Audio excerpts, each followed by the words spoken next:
Hi hello नमस्कार, मी आहे योगिता आणि स्वागत आहे तुमचं योगिताज फूड कॉर्नर या आपल्या चॅनलमध्ये।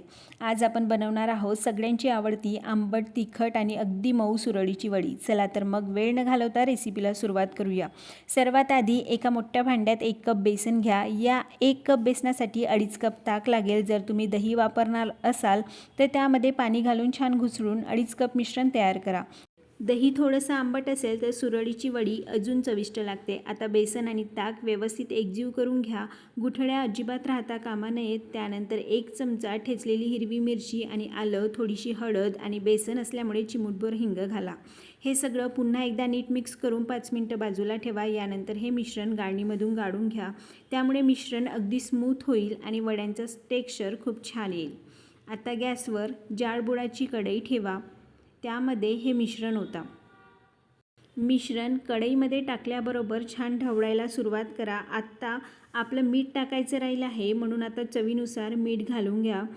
मीठ कमी किंवा जास्त व्हायला नको। जर मीठ कमी झालं तर वड्या करताना त्या तुटू शकतात, त्यामुळे मीठ बरोबर घाला। एकदा चेक करून बघा आणि सतत हे मिश्रण ढवळत राहा, कारण गुठळ्या होऊ द्यायच्या नाही आहेत।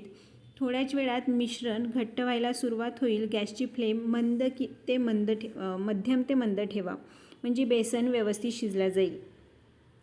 तुम्ही बघू शकता आता बेसनाचं टेक्स्चर थोडं घट्ट होत आलेलं आहे आणि हा असा टेक्स्चर आल्यानंतर आपल्याला झाकण ठेवून त्याला शिजवून घ्यायचं आहे। झाकण ठेवल्यानंतर सुद्धा आपल्याला 2-2 मिनिटात ते मिश्रण चेक करायचं आहे, थोडं ढवळून घ्यायचं आहे आणि पुन्हा झाकून 2-2 मिनिटं आपल्याला ते छान शिजवून घ्यायचं आहे। एकंदरीत आपल्याला 14 ते 15 मिनिटं हे मिश्रण शिजवायला लागू शकतात। आता तुम्ही बघू शकता मिश्रण कढई सोडायला लागलं आहे आणि बेसनाला सुद्धा छान चमक आली आहे। बेसनाला चमक आली म्हणजे समजून जायचं की आपलं बेसन छान व्यवस्थित शिजलं। आता पुढची प्रक्रिया मात्र थोडी फास्ट करायची आहे। एका मोठ्या ताटावर किंवा स्टीलच्या प्लेटवर हे मिश्रण पातळ आणि एकसारखं आपल्याला पसरवून घ्यायचं आहे। मिश्रण थंड होऊ नये म्हणून त्यावर झाकणसुद्धा झाकत जायचं आहे, कारण एकाच ताटात तर हे मिश्रण येणार नाही आहे, आपल्याला 3-4 ताटं तरी लागणार आहेत। त्यामुळे प्रत्येक ताटावर जेवढं लागणार आहे तेवढं मिश्रण घेऊन बाकीचं मिश्रण छान झाकून ठेवायचं। छान पातळ पसरवून झालं की त्यावर छान ओलं खोबरं आणि बारीक चिरलेली कोथिंबीर पसरवून घ्यायची। आता थोड्या थोड्या अंतरावर उभे कट मारा। एकंदरीत हे कट्स आपल्याला 1.5 इंचावर मारायचे आहेत, म्हणजे एकसारख्या वड्या तयार होतील।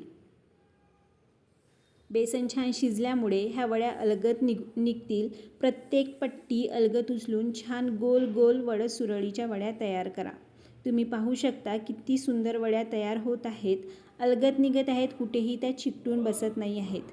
जर बेसन व्यवस्थित शिजलं असेल, तुमचं मीठ जर बरोबर असेल तर ताटाला तेलसुद्धा लावण्याची गरज नाही।